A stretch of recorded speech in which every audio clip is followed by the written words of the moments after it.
बूढ़े बाप ने अपने बच्चे से पूछा कि बेटा ये दीवार पे क्या बैठा हुआ है?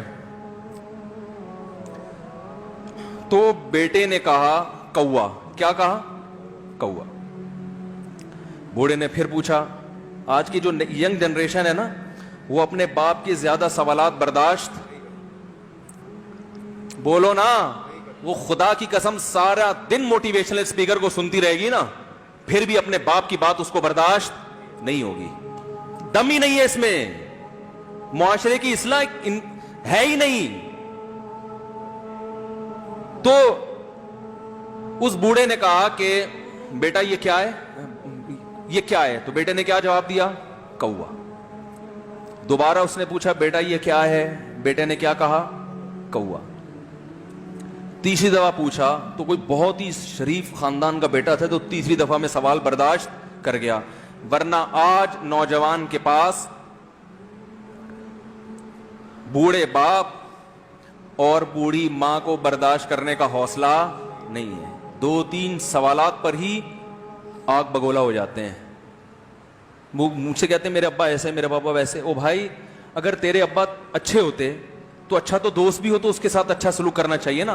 अब्बा अम्मा तो खराब हो, फिर अच्छा सलूक करने का हुक्म, इसलिए कि उनके एहसानात उनकी बुराइयों से बोलो ज्यादा हैं। जो एहसान उन्होंने कर दिया, वो ऐसा आप पर एहसान कर दिया है कि अब उसका बदला क़यामत तक आप नहीं चुका सकते।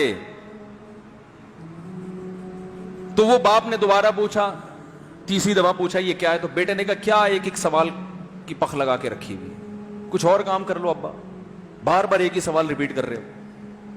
तो बाप को अपना जमाना याद आया। उसने कहा बेटा जब तू छोटा था ना, तूने 20 मरतबा मुझसे पूछा था कि अब्बू ये 20 मरतबा पूछा था, और मैं एक दफा भी मैंने झुंझला के जवाब बोलो नहीं दिया था। तो चूंकि बच्चा भूल जाता है कि मेरी मां ने मेरे लिए क्या किया, और खुद मां भी भूल जाती है, हकीकत तो ये है, बाप भी भूल जाता है कि मैंने अपनी औलाद के लिए क्या किया।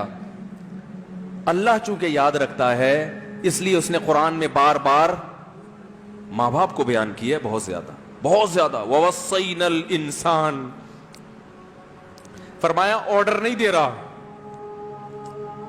हुक्म नहीं दे रहा, वसीयत कर रहा हूं। जैसे कोई मरते हुए दुनिया से जाता है ना, ऐसे वसीयत कर रहा हूं, हुक्म नहीं, वसीयत हुक्म से बढ़कर चीज है कि इनको नहीं भूलना है, तुमने इनको नहीं भूलना है।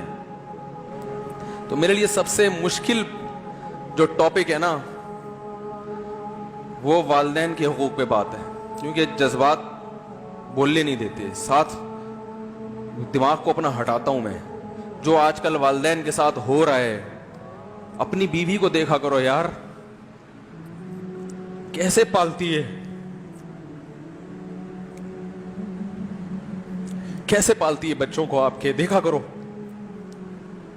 कैसे सुबह सुबह उनके कपड़े इस्त्री कर रही होगी, कैसे मोहब्बत से नाश्ता बना रही होगी, कैसे मोहब्बत से वैन में बिठा रही होगी। औरत किसी के लिए भी मुनाफकत रख सकती है, किसी से भी दुश्मनी रख सकती है। औलाद के लिए मां से बड़ा तोहफा बोलो, औलाद के साथ कभी भी बुरा नहीं सोचती हो। ऐसा अल्लाह ने उस पर एहसान किया, आज वो बर्दाश्त नहीं हो रही। कमबख्त मरने के बाद गुस्ल नहीं दे रहे होते उसको। बाप मर गया फौरन ईदी सेंटर गुस्ल के लिए, मां मर गई ईदी सेंटर। ओ भाई, अब तो आखिरी सफर है, बेटी को चाहिए मां को गोद में बिठा के गुस्ल दे, फखर करे, उसकी बॉडी पे हाथ नहीं लगा रहे, मर गई है। कैसे ये है?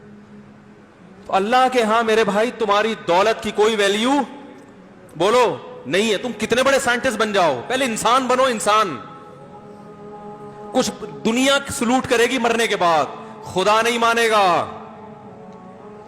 बहुत से लोगों की कब्रों पे 21-21 तोपों की सलामी होती है, बड़े बड़े प्रोटोकॉल दिए जाते हैं। आखिरत में पता चलेगा कि कितनी तोपों की सलामी का मुस्तहिक था, कितनी तोपों की सलामी का हकदार थे, आखिरत में पता चलेगा।